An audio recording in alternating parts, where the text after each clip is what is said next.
I've been sitting on this story for a while now. It happened back when I was in high school. I'm in my 30s now for context. Also, I'm going to refrain from using my real name and all my friends' real names in the story. You can look up the place I'm about to describe online, and I don't know if we'd still get in trouble, so it's best to avoid real names just in case. In my hometown, near Dayton, Ohio, there used to be an abandoned military base. From what I saw online, it was used primarily during the Cold War and World War II. At one point, over 200 military families were housed there. It looked like a small community. I'm sure military bases all across the country have these small communities, but it still seemed weird to me. The village was abandoned in 1984, and it was just left that way until 2014, when it was finally torn down. I remember growing up as a kid, we would always hear ghost stories about the abandoned village. I had heard every type of story you can imagine, everything from demonic cults gathering there to top secret military experiments being performed deep underground. Anybody who lives in this area knows all about the abandoned village. It was almost like a lost piece of local lore. When I was in middle school, I remember my older brother, Kevin, coming into my room one night when I had my friends over, and he told me that they had been to the village. We didn't believe him. He described in detail what he saw. He looked genuinely scared, but I'm sure that was just part of him messing with us. He started telling us about the church and how the church had a secret door on the floor next to the altar. He told us that he could hear moans and screams coming from the church basement after laying it on thick for a while. He finally had all of us believing him. His irrational story just added to the already mysterious lore of the abandoned village. For years, my friends and I would share stories about this place. We always said that once we were old enough to drive, we would investigate it ourselves. All through high school, we talked about exploring the village, but never went through with it. That was for two main reasons. One, we didn't really know the exact location of the village. We knew the area, but that wasn't enough to go on. We knew it was near Dayton International Airport, but there's a lot of area around the airport that has no trespassing signs. And two, even though it was abandoned, it was still technically a military base. We had no idea what kind of trouble we'd be in if we got caught. On one cool spring night, in our senior year of high school, one of my friends, Chris, came to us and told us that he knew where the entrance to the village was. We didn't believe him. He told us that someone he knew had been there and shared the location with him. I was so confident that he was making it up that I told him we should go and investigate. I assumed that we would never find the entrance. So that night, around 11 p.m., we made the 15-minute drive to the approximate area. Chris didn't seem confident of the location. He kept telling me to pull over. Every 2 feet, he'd say, "I think this is it." But it would just turn out to be nothing. Finally, we found an overgrown road. Chris claimed that this must be the path. There was a beat-up old no trespassing sign covered by a bunch of trees. Since we had my car, I started to get nervous about going any further. Chris and my friend Tyler were 100% down to keep driving forward. Getting in trouble wasn't even on their minds. They kept going back to the same argument. We've been talking about it basically our whole lives, so let's finally do it. They eventually talked me into it. I started to slowly drive down the dirt road. I turned the lights off on my car and basically just let the car roll down the dirt path. We eventually came to one of those roadblock gates that go up and down. Obviously, there was nobody at the security checkpoint, so I had to get out of the car and manually lift the gate. This is where it started to get weird. The next minute or so of driving, we could see a bunch of furniture littered on the side of the road. Beds, dressers, tables, basically anything you could think of. Then we got to another roadblock gate. This time I had Chris get out and lift the gate. After that final checkpoint, we were in the village. It was a surreal feeling. After all the years of hearing about this place, we were finally there. It looked like being in the Upside Down from Stranger Things. It was like a small neighborhood, but it just looked wrong. You could see that it was decaying. I pulled the car in front of the church. We all got out and quietly started to explore the area. The first thing I noticed was that there were no cameras anywhere that I could see. It made me feel a little better that maybe we wouldn't get caught. We went to the church first, and it was creepy. There was graffiti everywhere. I looked for the door my brother mentioned when I was a kid, and it was no surprise that there was no trap door. After exploring the church, we went and looked at some of the houses. It was so creepy. It was legitimate housing, and it just looked completely abandoned. Some of the housing units looked like they'd been hit by a hurricane, while others were still intact. The housing that was intact was more creepy than the messed up units. Our friend Ryan was with us, and the entire time he was freaking out. He kept claiming that someone was there. Ryan was always afraid of something. We kept telling him that it was just because of the nature of what we were doing, that his imagination was probably playing tricks on him. While in one of the houses, we all stopped abruptly because there was an unnatural sound. What I mean is that it didn't sound like a typical noise a house makes. I asked my friends if they had heard it, and they all had. It sounded like wood creaking, like the sound it would make if someone were walking on the wood. Instead of continuing to listen, Chris shouted, asking if anyone was there, and the noise stopped. We all stood in that house for a minute trying to talk about what we had just heard. I truly didn't know. Chris and Tyler were sure that it was just an old abandoned house making noises. Not Ryan.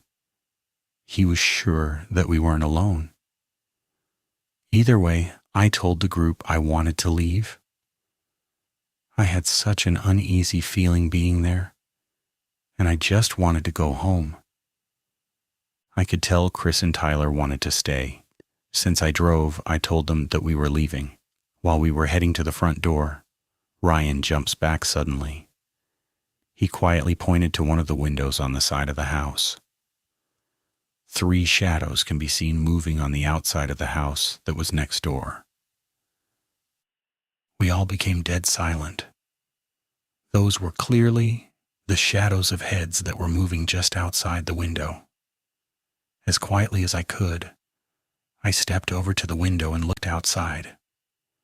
I could see the shadows move just out of sight into the backyard of the house. We were inside. I whispered as quietly as I could that we needed to make a run for the car. Everyone nodded. Without thinking, we all just sprinted right out the door and in the direction of my car. Once the car was in sight, Ryan, who was in front of us, screamed at the top of his lungs. We all looked, and standing next to the back seat of my car was a tall woman with a disgusting old black dress on. She had the back door open, and it looked like she was about to get into the vehicle because one leg was already halfway into the back seat. When she heard Ryan scream, she let go of the door and ran inside the church. We continued running towards the car. When we got there, I looked in the back seat, and thankfully, nobody was back there. We got into the car and drove off as fast as we could. I remember going so fast that I lost control on the dirt and almost crashed the car. That night, we shared stories about who we think we encountered. The most obvious answer is that those people were likely homeless in some capacity and using this abandoned facility as a shelter. All of that makes sense, except for why that woman would be trying to get inside my vehicle. It's also terrifying when I think about that night, because we walked around for quite a while and never saw anybody or even a clue that somebody had been there, not until right before we left. Even though Ryan claimed that he heard something weird, I still think that was just his imagination at that time.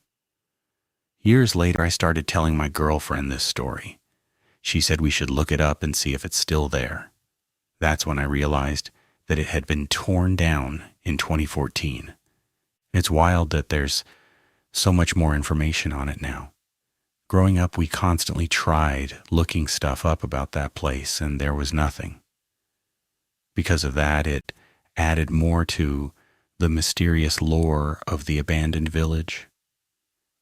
I'm just happy we left when we did, and that Ryan screamed when he saw the tall woman. If we had been 10 seconds later, running to the car, who knows how this night could have ended. When my wife and I first started dating, we were reckless, not in a way that harmed anyone directly, but we did some things that I would never do now. Things of questionable legality, in other words. For example, we would explore abandoned buildings and houses trying to find proof of ghosts. I never bought into any of that stuff. That was more of her deal, and I just went along with it because I liked the girl. Out of all the houses and buildings we explored, only one time was I left at a loss for words. I couldn't explain then what I saw, and I don't think I can explain now what I saw either. It was an extremely dark night outside. One of those cloudy nights that just makes everything feel so much darker. She had found this house in rural Pennsylvania that was not near anything. It was an old house that barely looked like it was standing. I was always sketched out to go inside these houses, not because I was scared of ghosts. I was sketched out to go inside because I never knew if these houses were going to collapse when I was inside. This house was in particularly rough shape. I had to kick down the front door, which was boarded up. Inside the door was what I assumed used to be a living room, except it was missing half the floor. In the middle of this room was a giant hole where the floor used to be. We took our flashlights and looked down the hole, and you could see what was left of a basement. I kept telling her that we should probably leave because this place clearly isn't safe. She didn't care. She kept telling me just to wait a minute. That was always her go-to line whenever I wanted to leave. She was sneaking around the house, watching for holes, and I just stayed by the front door. I told her I was staying there because I didn't trust the floor. She laughed and called me a coward. A few minutes went by and my curiosity got the better of me. I made my way into the other room where she was. The room was a mess, junk stacked to the ceiling. She was going through all the stuff trying to find remnants of the people who lived there. That was part of her routine. I wanted no part of that. She told me to check the upstairs. She must have known I didn't really want to do that because before I could even respond, she said that the sooner we search the entire house, the sooner we can leave. Reluctantly, I made my way upstairs. At any moment, I was sure I was going to fall through the floor.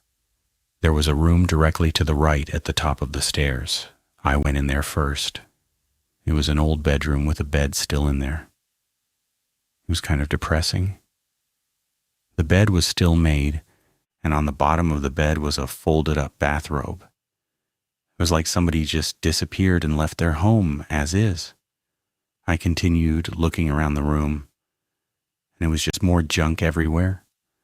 A lot of clothes, some old knickknacks that were falling apart, and furniture that looked like it might break if you touch it.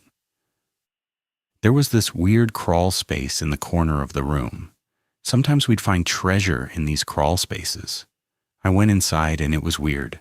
It was filled with a bunch of baby stuff, like unopened boxes of diapers and baby food, but the stuff was old, like really old, and covered in dust and cobwebs. Some of the baby food had clearly been gone through by rodents, not to mention it smelled horrible. Just as I was about to leave, I thought I could hear the sound of creaking. I used my flashlight to look around the entire crawl space. In the corner of the crawl space was another little opening. I couldn't believe I missed it a second ago. I crawled over and looked down the opening. It was a narrow path that looked like it went directly across the length of the house to the other bedroom. The creaking sound was clearly coming from down that way. I was a little too big to crawl down the narrow path, so I left the crawl space and started heading toward the other bedroom from the top of the stairs. The other bedroom was down the hall and to the left. As I got closer, I could still hear the creaking sound. It was getting louder the closer I got to the bedroom. My heart was racing, but not because I was scared. I was completely ready to be jumped by a horde of raccoons. When I was just a couple of feet away from the doorway, the sound was clear. I quietly walked through the doorway and I almost fell over. A woman was sitting in a rocking chair, staring out the window. I didn't say anything at first. The back of the chair was facing me, so I could only see the top of her head and what looked like a long skirt on her legs. Slowly, she just rocked back and forth. I was trying to see the reflection of her face in the window, but it was just too dark to make out any details. I took one step toward the woman, and the floor creaked. Once she heard that noise, she instantly stopped rocking. I started to apologize and told this woman that we didn't know someone lived there. Before I could say anything else, she started to rock again, almost like she was completely unfazed that I was standing there. For some reason, instead of running, I took another step forward and asked if the woman was okay. As I took that step, she stopped rocking again. Then she stood up slowly. When she was standing in front of the rocking chair, I heard her voice. She didn't say anything. Instead, she just made this noise. It was like a low hum. Then, out of nowhere, she quickly turned around to face me. It made me jump, and I turned around and ran. I wish I could describe what I saw, but it happened so fast that I didn't really see any details of her face. All I could tell was that she was old, and her skin looked wrinkled. I ran downstairs screaming that we needed to leave. I tried telling my girlfriend, Sarah, that we weren't alone and that somebody still lived there. She just laughed. She was so confident that I was messing with her. I was pleading with her that we needed to leave, that someone was upstairs in the bedroom. Instead of listening to me, she wanted to see for herself. I begged her not to go upstairs, but she didn't listen. I was screaming at this point to please leave, and she just continued to ignore me. I followed her upstairs and watched her make her way to the bedroom at the end of the hall. When she got to the doorway, I heard her say, "Oh my God." I ran to the end of the hall just in case, and as I got to the doorway, she just started to laugh. Inside the room was the rocking chair, but no woman. She asked if I was scared of the rocking chair and continued to laugh at me. I told her that there was a woman there just a minute ago, but she just kept laughing at me. She went into the room and looked all around. There was no old woman. I swore to her that I saw an old lady, but she just continued to laugh at me. She walked by me and left the room. As she walked away, she said we could leave. We were both walking toward the stairs, and then we both heard it. The creaking sound again. The sound of the rocking chair going back and forth. She looked at me and froze. There was no doubt about it. It was clearly the sound of the chair. She mouthed the words to me. "What is that?" as we both stood at the top of the stairs. She took a few steps toward the bedroom and could hear the woman humming. It was like she was humming a melody. She got to the doorway and saw with her own eyes the rocking chair with someone sitting on the chair and humming to herself. She didn't engage with her. She just turned and ran, and we both ran out the door after that. She started screaming once we got to the car. She kept asking what the hell we just saw, and I didn't say anything. I wanted to look back at the house as we drove off and look at the window to see if I could see anyone standing there, but I was too terrified. I truly have no idea what we encountered that night. Maybe I really did have a brush with something paranormal. I know how unlikely that is, but who knows? Maybe that kind of thing really does exist. I suppose it could have easily just been a very old woman who still lived inside a filthy and decomposing house, but I don't fully buy that. I mean, the door was boarded up and there was a giant hole in the living room. Not exactly ideal living situations. Not long ago, I brought this story up to my wife and asked if she remembered. She obviously did. We drove to the abandoned house, and it had been torn down. There was no house there, not even any remnants of a house. I try to replay that night in my head all the time. I try to remember what I can about that woman's face. I tell myself that it was just an old woman, but something in my gut tells me that's not the case. When I was in middle school, my family and I moved to a new house in Raleigh, North Carolina. It was an awesome house to be a teenager in. It was bigger than our last house, and the neighborhood was filled with a lot of kids my age. Just about everything was great about this new place, except for our one neighbor. It was the classic mean old man. We would go outside and play two-hand touch football, and if we even got within a couple of feet of his front yard, he would go crazy. He'd start banging on the window and screaming from inside the house that we need to get off his property, even though we never actually went onto his front yard. As an adult, I understand the feeling of unwanted kids on your property. The difference in this situation is that we were good kids and respected his wishes. That didn't matter. As we'd walk outside, he would instantly start banging on the window and yelling at us to get away from his house. It was like he was watching for us all the time. It was brutal. This went on for about 6 months. After moving into the new house, one day, we noticed that he had stopped banging on the window. We didn't hear him or see him. I remember joking that he must have died. Why else would he finally leave us alone? Another month or so later, my friend Brian stayed overnight. We woke up in the morning when it was still dark out. I don't recall the exact time. We heard a bunch of commotion coming from next door, and we could see siren lights shining through the window. We got up and looked out the window, and right at that moment, we saw 2 people bringing out a zipped-up body bag. We knew right away what we were looking at. I remember feeling a little messed up by this. I'd seen this thing a million times in movies, but never in real life. I'll never forget that feeling of guilt. We were joking about this guy dying, and he really did pass away. I couldn't stop thinking to myself that he must have died over a month ago, and they just now found him. I didn't know that for sure, but something in my gut told me that was the case. After the old man's death, the house remained empty. Well, not completely empty. I guess the correct answer would be abandoned. All the old man's stuff remained in the house, and the house just lay uninhabited for years. Apparently the old man did have one son, but he lived in California and didn't even bother to come back after his father passed away. It's actually sad when you think about it. Over the next few years, I would sometimes stare out my bedroom window and just look inside the abandoned house. His house was directly next door, and from my bedroom window, you could clearly see into the house. It was so creepy.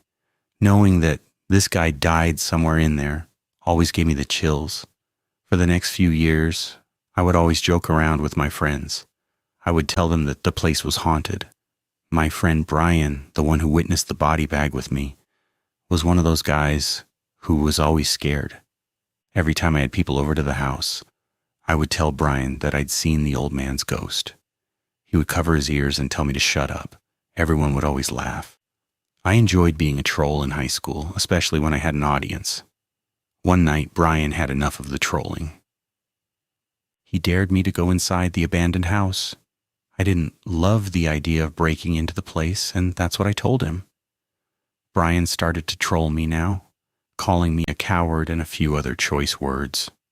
I thought about it for a second, and I honestly didn't think it would be that big of a deal if I took a quick stroll through the old guy's house. It had literally been empty for a few years at this point. Nobody would even notice if I broke in. I made my way over to the house. I tried walking inside, hoping that maybe the door was unlocked. Of course it wasn't.